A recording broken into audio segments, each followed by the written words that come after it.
এর আলোচনার বিষয় অর্থাৎ স্পেশাল ক্লাস ইকোলজিক্যাল সাকসেশনের ওপরে। এই বিষয়টা অনেকটাই সহজ হলেও এর মধ্যে কিছু জটিল বিষয় লুকিয়ে থাকে যেগুলো অনেকের ভ্রান্ত ধারণা থাকে।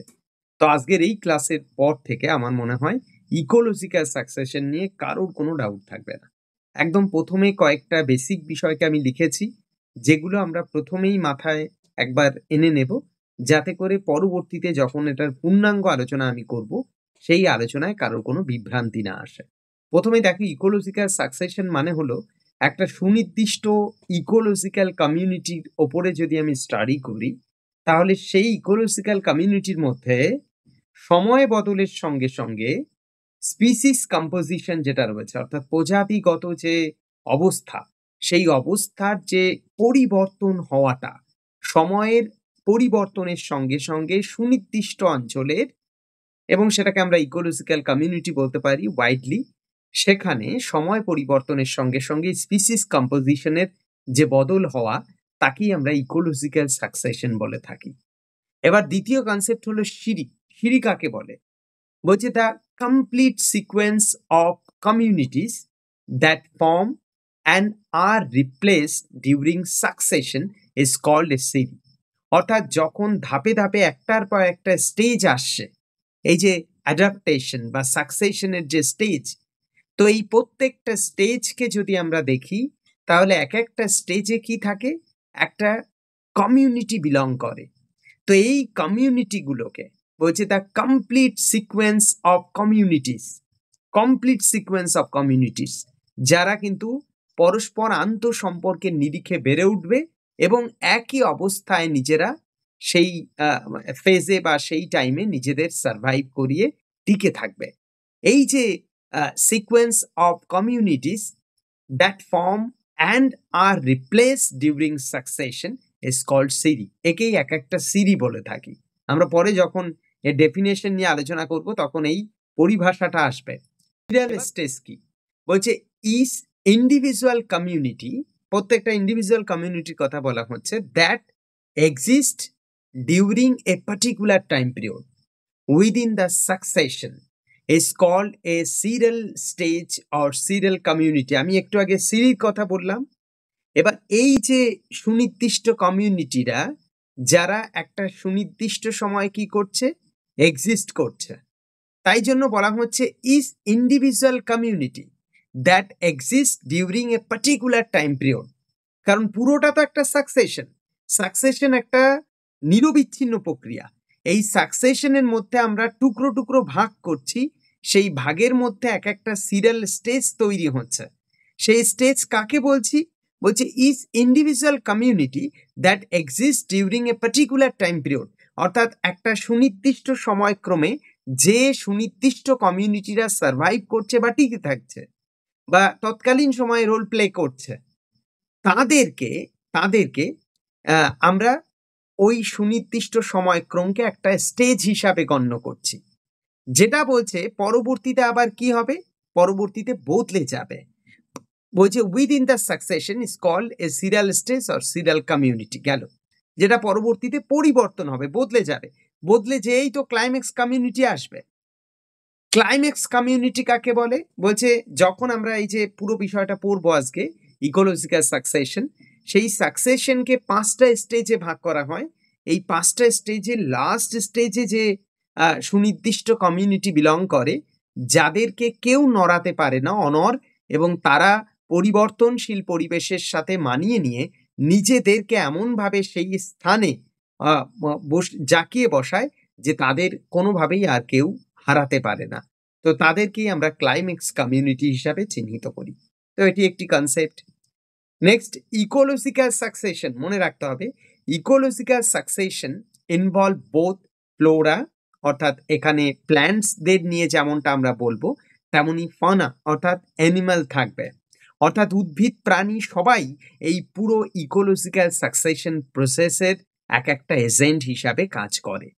The process of succession is driven by the interaction between living organism.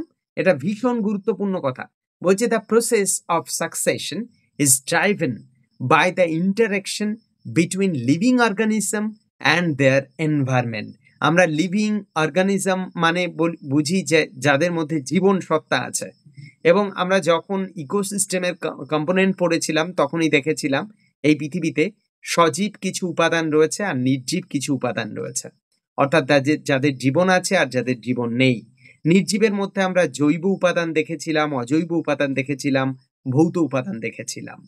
সজীবের মধ্যে আমরা উৎপাদক দেখেছিলাম, আমরা উৎপাদক বা স্বভোজী দেখেছিলাম, আমরা পরভোজী দেখেছিলাম।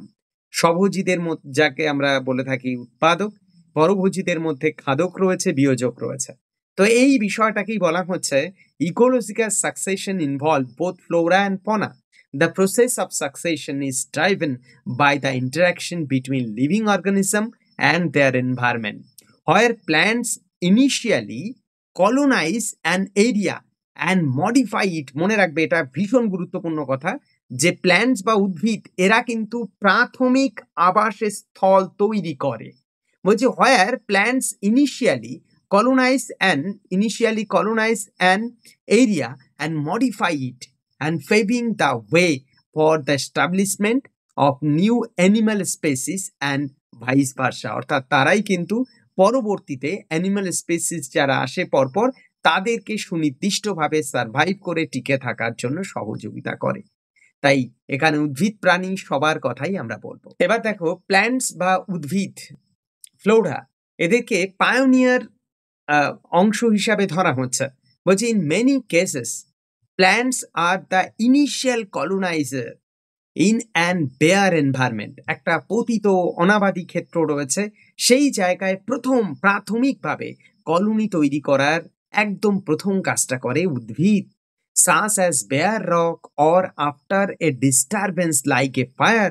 অর্থাৎ কোথাও আগুন ধরে গেল, বনের আগুন হলো, তারপরে আবার প্রথমে সেখানে কিন্তু হুট করে কোনো প্রাণীর সমাগম হবে না, প্রথম কিছু উদ্ভিদের বিকাশ হবে। Those early plant like lichen, moss can break down rock and contribute to soil formation and making it suitable for other plant species. যেমনটা আমরা পাহাড়ে গেলে দেখতে পাই, যেমন কিছু একদম প্রাথমিক কিছু প্ল্যান্টস থাকে যারা কিন্তু ওই সয়েল ফরমেশন অ্যান্ড অন্যান্য উদ্ভিদ প্রাণীদের বসবাসের উপযোগী ক্ষেত্র রচনা করায় গুরুত্বপূর্ণ রোল প্লে করে। এবার বলছে অ্যানিম্যাল অর্থাৎ ফনা, তারা কি? As the plants community develops it provides habitat and food source for various animal species. Those animal can then further modify the environment and influencing the type of plants that can thrive. Actually এটা একটি অন্য বিষয় যে উদ্ভিদ প্রাণী এই দুয়ের সমন্বয়েই কোনো একটা সুনির্দিষ্ট বায়োম বা ইকোসিস্টেম তৈরি হয়। পরবর্তীতে দেখা যায় যে উদ্ভিদের আশ্রয়ে যেমন যে প্রাণীরা বসবাস ক্ষেত্র তৈরি করলো, সেই প্রাণীরাই আবার একটু একটু করে এনভায়রনমেন্টের বদল ঘটায়, এবং সেই বদলে উদ্ভিদকুলেরও বেশ কিছু ক্ষতি আসে। তো এটা একটা কনসেপ্ট, এই কনসেপ্ট না বুঝলে আমরা পরের আমাদের মূল আলোচনায় ঢুকলে বুঝতে পারবো না, তাই এই কনসেপ্টগুলোকে প্রথমে বলে দিচ্ছি। তারপর বলছে ইন্টারঅ্যাকশন অ্যান্ড চেঞ্জেস, যেমনটা এইমাত্র বললাম যে ইন্টারঅ্যাকশন যখনই হবে, বলছে the interplay between plants and animal, অর্থাৎ উদ্ভিদ এবং প্রাণীর মধ্যে যখন ইন্টারপ্লে শুরু হবে, as well as the changing environment, পরিবেশের বদল আসবে, leads to a gradual shift in species composition over time. সময়ের সঙ্গে সঙ্গে দেখা যাবে স্পিসিস কম্পোজিশন যা রয়েছে সেটা বদলাতে শুরু করবে। যে বিষয়গুলো আমরা আলোচনা করলাম এগুলো হলো ইকোলজিক্যাল সাকসেশন বুঝতে হলে আমাদের মাথায় রাখতে হবে। এবার আমি মূল আলোচনায় ঢুকবো।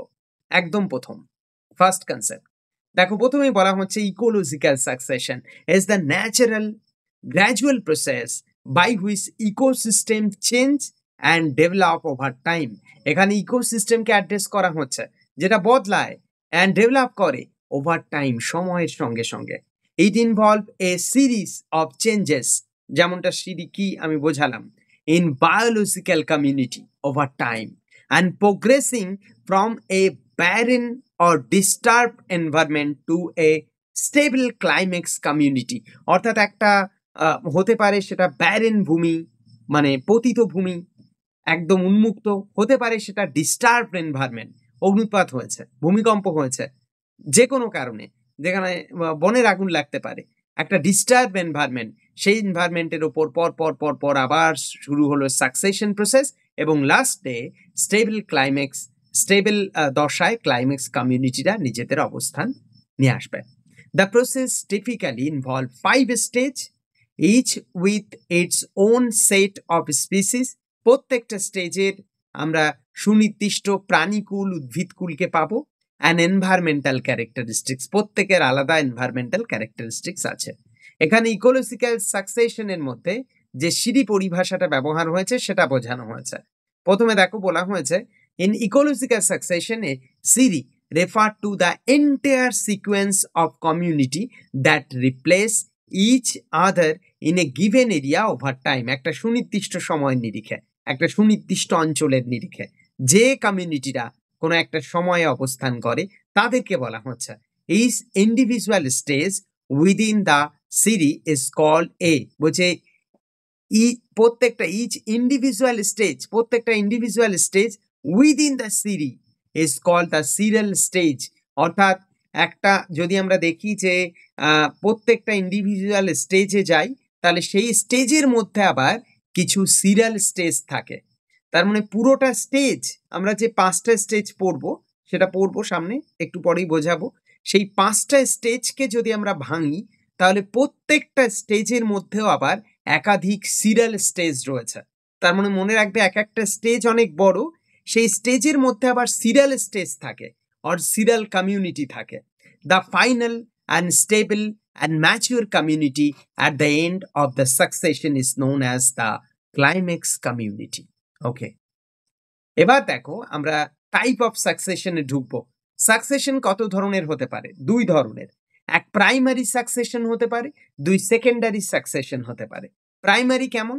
বলছে এমন কোনো ভূমি যে ভূমিটা প্রাকৃতিকভাবে তৈরি হলো এবং সেই প্রাকৃতিক ভূমির উপরে এবার একটু একটু করে উদ্ভিদ প্রাণীর বিকাশটা শুরু হবে। অকার অন ব্যারেন লাইফলেস এরিয়াস। কি হতে পারে? লাভা ফ্লো এরিয়া হতে পারে, অগ্নুৎপাত প্রবণ অঞ্চল হতে পারে, স্যান্ড ডিউন, কোনো একটা বালিয়ারি তৈরি হয়েছে, হতে পারে কোনো আইল্যান্ড। এরা সবাই হতে পারে প্রাইমারি সাকসেশনের প্রথম স্টেজ। ওকে, সেকেন্ডারি সাকসেশন মানে হলো বলছে follows disturbance in an existing ecosystem. হতে পারে ফরেস্ট ফায়ার হয়েছে, হতে পারে কোথাও বন্যা হয়েছে, হতে পারে কোনো জায়গায় ভূমিকম্পে পুরো অঞ্চল পুরো ধসে গেছে, পুরোটা উদ্ভিদ প্রাণী সব নষ্ট হয়ে গেছে। তো যাই হোক, সেকেন্ডারি সাকসেশন মানেই হলো কোনো ডিস্টারবেন্স এবং তারপর শুরু হওয়া। গেল। এরপরে আমরা যেটা বুঝবো সেটা হলো স্টেজ অফ ইকোলজিক্যাল সাকসেশন। যেমনটা প্রথমেই বলে নিলাম না, যে 5টা স্টেজ আছে। কি স্টেজ দেখো, আমরা 5টা স্টেজকে সেপারেট করতে পারি। একটাকে বলা হয় নুডেশন স্টেজ, যাকে ইনিশিয়াল স্টেজ বলা যেতে পারে। দ্বিতীয় হলো ইনভার্সন স্টেজ।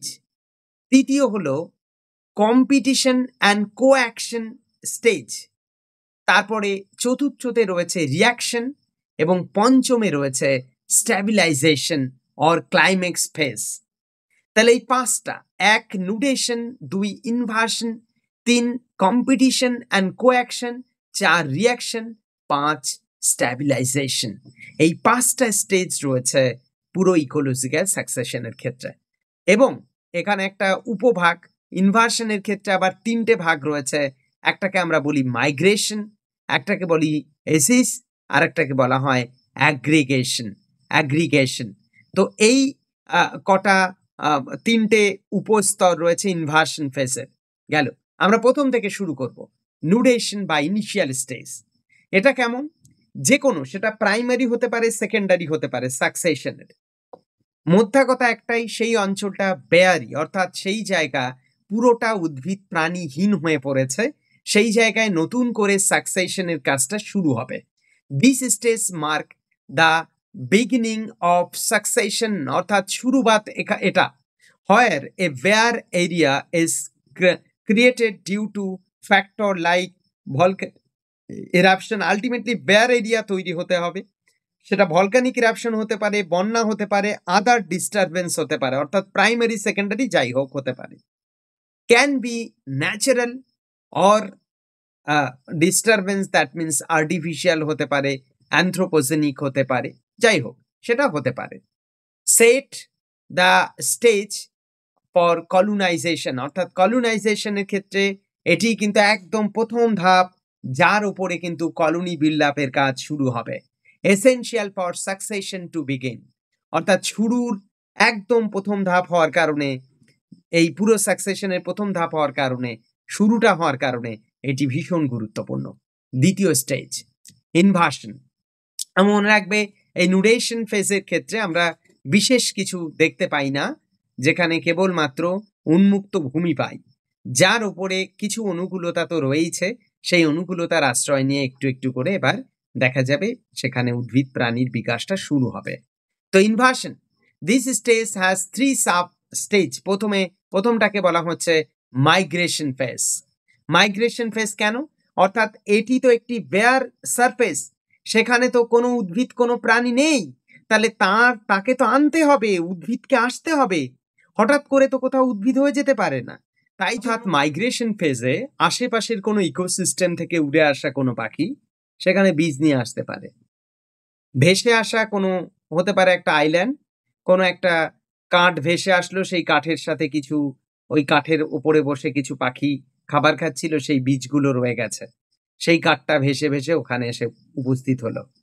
কোনো নৌকা এসে আসলো, সেই নৌকার সাথে কয়েকটা প্রাণী, ছোট ছোট প্রাণী চলে আসলো। তো এই রকম ভাবে প্রাথমিকভাবে মাইগ্রেশনের কাজ শুরু হবে। সেই মাইগ্রেশনের এজেন্ট কি কি হতে পারে?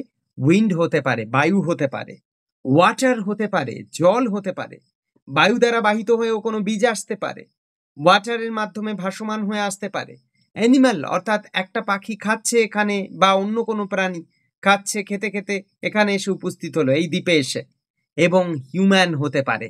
এরা হলো এজেন্ট এই মাইগ্রেশনের। এরপর বলা হচ্ছে এসিস পর্যায় বা এস্টাবলিশমেন্ট। সেটা কেমন?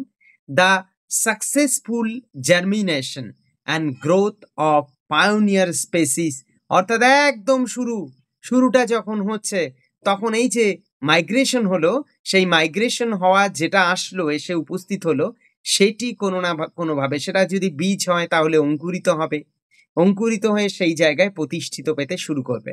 বলছে those species are hardy and tolerant to extreme condition, lichen and moss in primary succession। কি বলছে এখানে? একটা কথা আছে খুব গুরুত্বপূর্ণ, মনে রাখবে। যারা একদম পায়োনিয়ার স্পেসিস হিসাবে যাদেরকে গণ্য করা হয়, তারা খুব শক্তিশালী হয় এই সেন্সে যে এদের সহ্য ক্ষমতা প্রচুর। এরা অনেক সংগ্রাম করে এদিক সেদিক থেকে এসে এই জায়গায় নিজেদের বিকাশ ঘটাতে সক্ষম।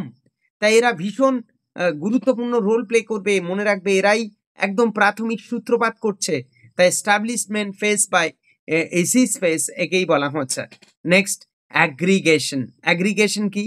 অ্যাগ্রিগেশন বলছে increase in number and clustering of pioneer organism. যে এই যে মোস, লিচেন যারা আসলো প্রথম, আগের ফেজটার কথা বললাম আমি, এস্টাবলিশমেন্টের ফেজে যারা আসলো, তাদের সংখ্যা বাড়বে, ডেন্সিটি বাড়বে। Increase a number and clustering of pioneer organism and mark the beginning of biological influence on the environment. এবং তারা একটা বায়োলজিক্যাল ইনফ্লুয়েন্স খাটানোর কাজটা শুরু করতে পারবে। তাই অ্যাগ্রিগেশন ভীষণ গুরুত্বপূর্ণ একটি স্টেজ। তাহলে এইটাই হলো ইনভার্সন ফেজ। ইনভার্সন ফেজকে বা স্টেজকে আমরা 3টে ভাগ করলাম।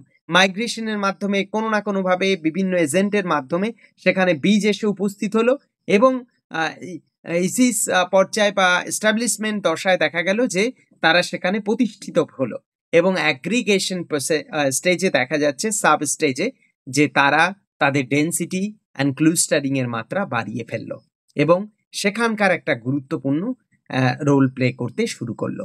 গেল 2টো ফেজ। এবার 3য় ফেজ, কম্পিটিশন অ্যান্ড কোঅ্যাকশন। দেখো, 2টো কথা ভীষণ গুরুত্বপূর্ণ এবং পরস্পর বিপরীত। কম্পিটিশন, এদের মধ্যে কি হবে? প্রতিযোগিতা থাকবে, আবার কোঅ্যাকশন থাকবে। প্রতিযোগিতা, আবার পরস্পরের সহযোগী হয়ে সহাবস্থান করে তারা কিন্তু কার্যকর হতে শুরু করবে। ইন ইকোলজিক্যাল সাকসেশন বোথ, দুটোই, competition and coaction are crucial force shaping community structure and dynamics. ঠিক আছে? তো কমিউনিটি স্ট্রাকচার বিল্ড আপের ক্ষেত্রে এই কম্পিটিশন অ্যান্ড কোঅ্যাকশন দুটোর ভূমিকা রয়েছে। কম্পিটিশন বলতে আমরা কি বলবো? বলছি competition ochre when different species, সেটা হতে পারে ইন্টার স্পেসিফিক হতে পারে, ইন্টার স্পেসিফিক হতে পারে, or individual within the same species, যাকে আমরা ইন্টার স্পেসিফিক বলতে পারি। তাহলে ইন্টার স্পেসিফিক মানে হলো দুটো আলাদা প্রজাতির বিষয়। যেমন ধরো কুকুর বিড়াল মারামারি করছে, এটাকে আমরা বলবো ইন্টার স্পেসিফিক।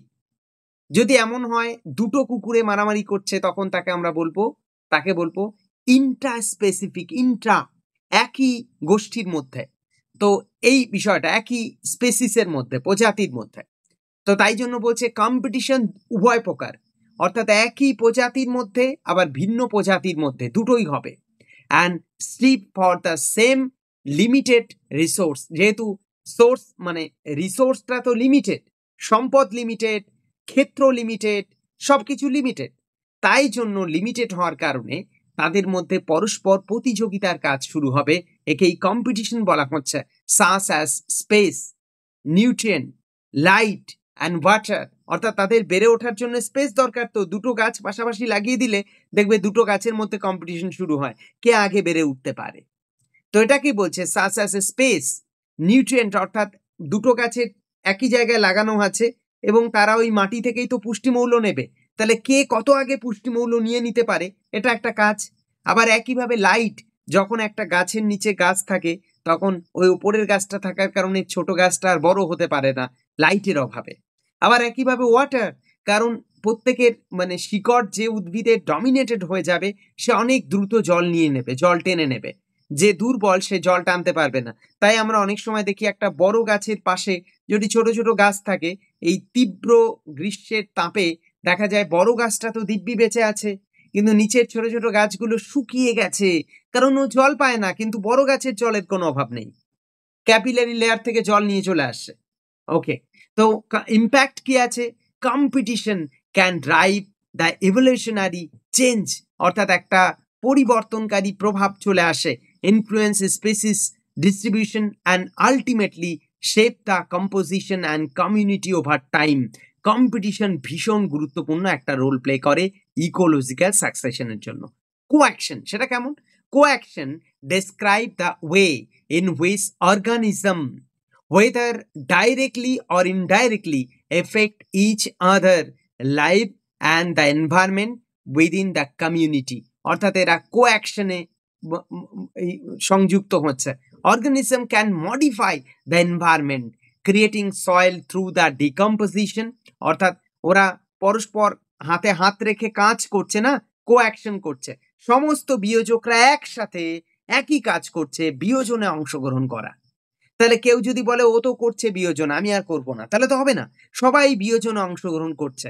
তাই creating soil through decomposition, altering light availability, ঠিক আছে, and which can influence the sustainability of the environment for other species.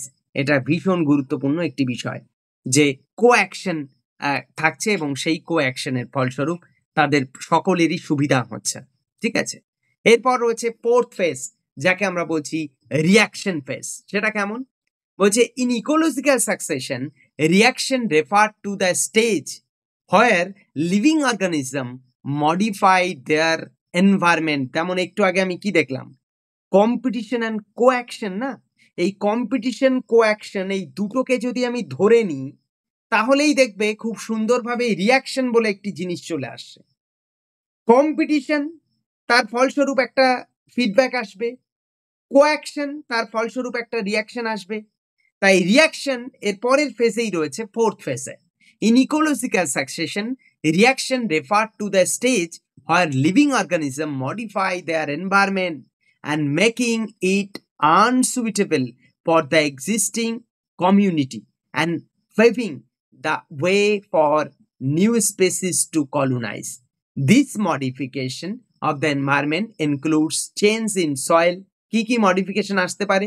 Soil, মৃত্তিকার বদল হচ্ছে, ওয়াটারের বদল হচ্ছে, লাইটের বদল হচ্ছে। স্বাভাবিকভাবেই লাইট যদি ওপরের, যেমনটি আমরা নিরক্ষীয় বৃষ্টি অরণ্যে দেখি, সেখানে ক্যানোপি থাকার কারণে নিচের উদ্ভিদেরা লাইট পায়ই না এবং সেখানকার ওভারঅল এনভায়রনমেন্টই বদলে দিচ্ছে এই ক্যানোপি। একইভাবে টেম্পারেচারের উপর এফেক্ট ফেলে। একদম উপর থেকে পরপর ধাপে ধাপে আমরা কতগুলো লেয়ার বানিয়ে ফেলি এবং সেই লেয়ার এর পরিবর্তনের সঙ্গে সঙ্গে উষ্ণতা এবং লাইটের পরিবর্তন দেখি। তো একটা রিয়াকশন, এই রিয়াকশনের কতগুলো নমুনা যদি আমরা দেখি, তাহলে এক হলো modification of environment. The reaction stage is characterized by the influence of living organism on their surrounding. Living organism কি করে? তার সারাউন্ডিং এর উপর ইম্প্যাক্ট ফেলে। For example, plants add organic matter to the soil. উদ্ভিদগুলো কি করছে? তাদের শরীরের অংশবিশেষ যখন নিচে ঝরছে, পচে যাচ্ছে, তার থেকে অর্গানিক ম্যাটার তৈরি হচ্ছে, সেটা সয়েলে অ্যাড হচ্ছে না? Changing it's structure and texture, মাটির স্ট্রাকচার বদলে যাচ্ছে, টেক্সচার বদলে যাচ্ছে, which can effect water and nutrient availability. মৃত্তিকার উপর করছে, কিন্তু সেটার আবার প্রভাব পড়ছে পরোক্ষত জলের উপস্থিতির উপরে, আবার পুষ্টিমৌলের উপস্থিতির উপরে। তাহলে বুঝতেই পারছো মডিফিকেশন অফ দ্য এনভায়রনমেন্ট কিভাবে রিয়াকশনের ফলে হচ্ছে। নেক্সট বলছে আনসুইটেবিলিটি ফর এক্সিস্টিং কমিউনিটি। এমন কিছু কমিউনিটি রয়েছে যে কমিউনিটি না একটু একটু করে অন্যান্যরা রিয়াকশন করছে এমন যে তাদের বেঁচে থাকাটা কষ্টের হয়ে যাচ্ছে। যেমন আমরা মানুষেরা সব বদলে দিচ্ছে, অন্যান্য ন্যাচারাল ফেনোমেননস গুলো নিজেদের অস্তিত্ব টিকিয়ে রাখতে পারছে না। As the environment changes, it become increasingly unsuitable for the original community of organism. This change can lead to competition among species or even the death of certain species. এটাকেই তো আমরা যোগ্যতম উদ্বর্তনের কনসেপ্ট জেনেছি। অর্থাৎ তাদের মধ্যে এমন ঘটনা ঘটে যাবে, রিয়াকশন, কম্পিটিশন, কোঅ্যাকশনের মধ্যে, যে কিছু আছে যারা আর টিকে থাকতে পারবে না পরিবর্তনশীল পরিবেশে। নেক্সট বলছে replacement by a new community. এইরকম হয়েই এই রিয়াকশন ফেজে কি হবে? একটা কমিউনিটি আর টিকে থাকতে পারবে না। তো টিকে থাকতে না পেরে কি হবে? নিউ কমিউনিটি আসবে, অর্থাৎ তারা একটু একটু করে বিদায় নেবে, নতুন কারোর আগমন হবে। এইভাবেই তো আমাদের পৃথিবীতে প্রত্যেকটা মুহূর্তে ডমিনেটেড, অর্থাৎ ভীষণ গুরুত্বপূর্ণ রোল প্লে করা মূল যে প্রাণী, সেই প্রাণীগুলো বদলে যাচ্ছে। ডাইনোসর একসময় দাপিয়ে বেরিয়েছে সারা পৃথিবীতে, আছে? ডাইনোসর নেই। ডাইনোসর চলে যাওয়ার কারণে অন্য প্রাণী আবার নিজেদের অস্তিত্বকে একটু একটু করে শক্তপোক্ত করে পৃথিবীর ওপর বিস্তার করতে পেরেছে। তো এটাই বিষয়, যে যতদিন, যেমন পৃথিবীতে যতদিন মানুষ থাকবে, ততদিন পৃথিবীতে অন্য কোনো প্রাণী আর উঠতে পারবে না। মানুষ ক্লাইম্যাক্স ফেজে বিলং করছে। তাহলে মানুষ যদি থাকে, অন্য প্রাণী আসতে পারছে না। যেদিন মানুষ চলে যাবে, তখন অন্য প্রাণী আসবে, তারা ডমিনেটেড হবে, ক্লাইম্যাক্স জায়গায় পৌঁছাবে। তো replacement by a new community, the environment now altered by the reaction stage is better suited for a new community of organism. Those new organism often different from the original one এবং colonize the area, এটাকেই আমরা এই adaptation বলে থাকি, ঠিক আছে, বা সাকসেশনের concept. অর্থাৎ যেটা অরিজিনাল সেটা থেকে বদলে যাচ্ছে। যেমন পৃথিবীতে যে প্রাণী যেভাবে জন্মেছে, সেই প্রাণী বর্তমানে সেই অবস্থায় নেই, বদলে গেছে। মানুষ যেমনটি মানুষ পৃথিবীতে এসেছিল, সেই মানুষ আছে এখন পৃথিবীতে নেই। এই যে বদলটা, অরিজিনাল ওয়ান থেকে বদলে যাওয়া। Colonise the area and the process of succession continue. তো এটাই বিষয়। রিয়াকশনের এফেক্ট কিন্তু প্রচুর, এবং সেই রিয়াকশনের এফেক্টের ফলে কি হয়? রিয়াকশনের মধ্যে কি লুকিয়ে রয়েছে?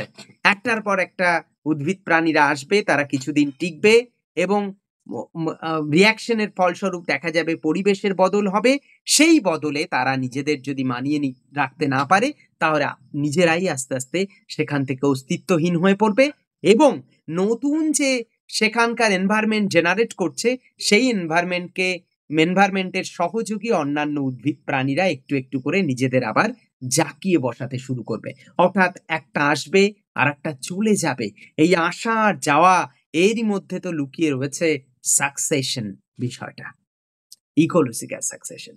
এবার এই যাওয়া আর আসার একদম লাস্ট ফেজে আমরা কি দেখব?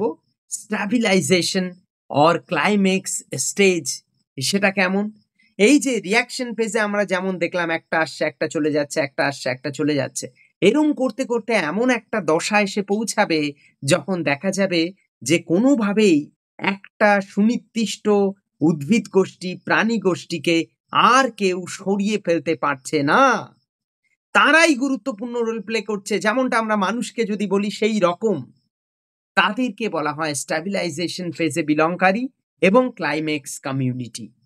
তো a relatively stable and mature ecosystem in establishment এটাকেই বলা হয় অ্যাকচুয়ালি ক্লাইম্যাক্স কমিউনিটি।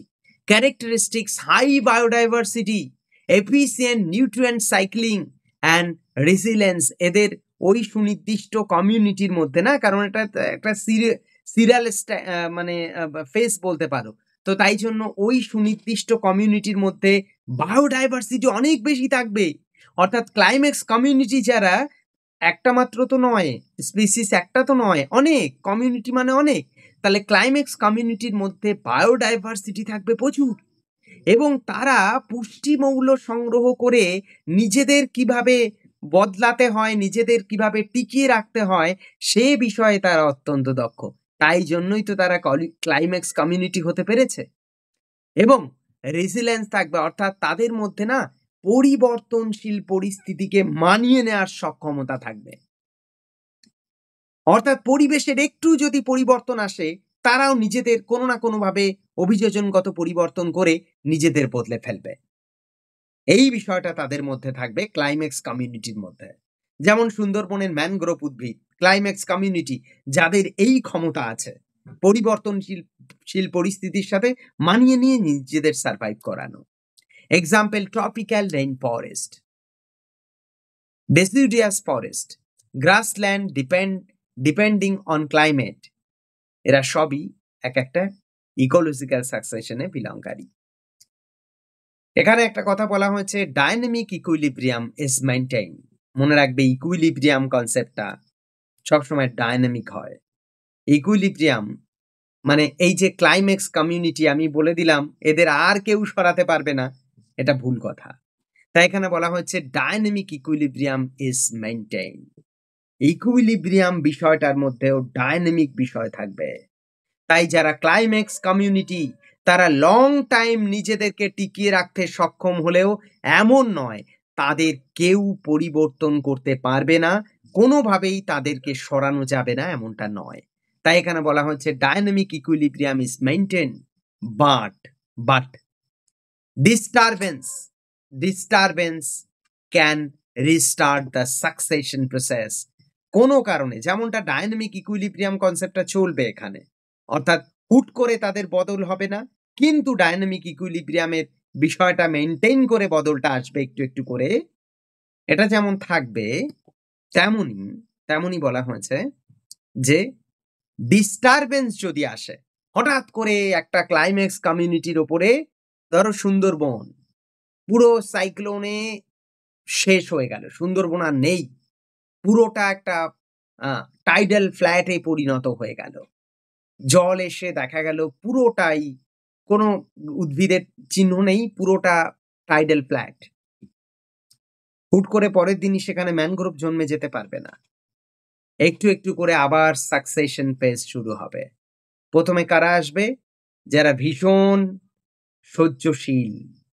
সহ্যশীলরা এসে প্রথম ভূমি রচনা করবে, কলোনি তৈরি করার বলতে পারো, তারা প্রথম ভিত পুজো করে যাবে। তারপরে একটু একটু করে ক্লাইম্যাক্স কমিউনিটি আসবে একাধিক ফেজ পার করে। এই পুরো বিষয়টাকেই বলা হয় ইকোলজিক্যাল সাকসেশন, যেটা আজকের ক্লাসে ধারাবাহিকভাবে বোঝানোর চেষ্টা করলাম। আশা করি এই ক্লাসের পর ইকোলজিক্যাল সাকসেশন নিয়ে কারোর কোনো সমস্যা থাকবে না এবং এখান থেকে যে প্রশ্নই আসুক সেই প্রশ্নে কারো কোনো সমস্যা থাকার কথা নয়। পরীক্ষায় প্রশ্ন আসতে পারে কটি স্টেজ আছে ইকোলজিক্যাল সাকসেশনে, খুব কমন প্রশ্ন, কটি স্টেজ রয়েছে। প্রশ্ন করা যেতে পারে ক্লাইম্যাক্স কমিউনিটি কি, সিরি কি, সিরিয়াল স্টেজ কি, ক্লাইম্যাক্স কমিউনিটির নেচার কি, বললো এই নিচেরগুলোর মধ্যে কোনটি নয় নেচার। নেক্সট প্রত্যেকটা ফেজ দ্যাট মিনস স্টেজ এবং প্রাইমারি সাকসেশন অ্যান্ড সেকেন্ডারি সাকসেশনের পার্থক্য কি, বা বলতে পারি নিচের কোনটি প্রাইমারি সাকসেশনের উদাহরণ, নিচের কোনটি সেকেন্ডারি সাকসেশনের উদাহরণ। যদি কেউ না পড়ে, না বোঝে, সে পারবে? মুখস্থ করলে হবে না তো, বুঝে নাও। সেকেন্ডারি সাকসেশন সেটা যার সাথে কোনো না কোনো ডিস্টারবেন্স জড়িয়ে আছে। হতে পারে বনের আগুন লেগেছে, বন্যা হয়েছে, ভূমিকম্প হয়েছে, ভূমিধস হয়েছে, যাই হোক, সেটা secondary succession. Okay, stage of ecological সাকসেশনের মধ্যে আমরা 5টা স্টেজ পেলাম। Principal stage, nudation, migration, inversion, competition and coaction, reaction, আর লাস্টে স্ট্যাবিলাইজেশন। এই 5টা স্টেজকে পরপর সাজিয়ে পরীক্ষায় প্রশ্ন আসবে, তাই সেটাকেও মাথায় রাখতে হবে। পরপর কোনটার পর কোনটা। ইনভার্সনের মধ্যে মাইগ্রেশন, ইয়েসিস অ্যান্ড অ্যাগ্রিগেশন। এই যে মাইগ্রেশন, ইয়েসিস অ্যান্ড অ্যাগ্রিগেশন, এই তিনটের প্রকৃতি কি, নেচার কি, সেগুলো আমাদের মাথায় রাখতে হবে। তো এই হলো পুরো ইকোলজিক্যাল সাকসেশনের ক্লাস, এর বাইরে কিচ্ছু নেই, এটা পড়লেই এনাফ। এইরকম ভাবে ধারাবাহিকভাবে আমাদের ক্লাসরুমের যে স্টাডি ম্যাটেরিয়ালের ফোল্ডার রয়েছে, স্পেশাল ক্লাসের ফোল্ডার, সেখানে ধারাবাহিকভাবে এই ক্লাস অ্যাড হবে। তোমরা যারা ক্লাস করতে করতে আমাদের ক্লাসরুমে যে সমস্ত ক্লাস রয়েছে, গড়ে সেটা 480 ক্লাস আছে, তো সব ক্লাস করতে করতে যদি কারোর মনে হয় এই বিষয়ের উপর আলাদা ক্লাস দরকার, এটা আরো সুন্দরভাবে বোঝানো প্রয়োজন, অবশ্যই আমাকে হোয়াটসঅ্যাপে জানাবে। তার উপরে প্রপার প্ল্যান করে সুনির্দিষ্ট ক্লাস করা হবে। আমাদের এই পর্বের উদ্দেশ্য হলো ক্লাসরুমে কোনো দুর্বলতা যাতে না থাকে সেটা ফাইন্ড আউট করা। কারণ ইতিমধ্যে ক্লাসরুমে সব কমপ্লিটেড। যদি এসএলএসটি বলা হয়, এসএলএসটির জন্য যত ক্লাস দরকার সব ক্লাস পরপর রেডি, সমস্ত পরীক্ষা রেডি। এখন একটাই কাজ হবে ক্লাসরুমের, সেটা হলো দুর্বল জায়গা অনুসন্ধান করে সেই দুর্বল জায়গাকে সবলে কনভার্ট করা। সেটা আমি করব, আর তোমার কাজ হবে পুরো সিলেবাসের মধ্যে থেকে নিজের দুর্বল জায়গা অনুসন্ধান করে পড়ে পড়ে সবলে কনভার্ট করা। আমাদের দুজনের কাজ একই থাকবে, কিন্তু লক্ষ্যটা আলাদা। আমার লক্ষ্য ক্লাসরুমকে সর্বাধিক সফল করা, আর তোমার লক্ষ্য নিজে সফল হওয়া। আজকের এই ক্লাস এই পর্যন্তই, দেখা হচ্ছে পরের ক্লাসে।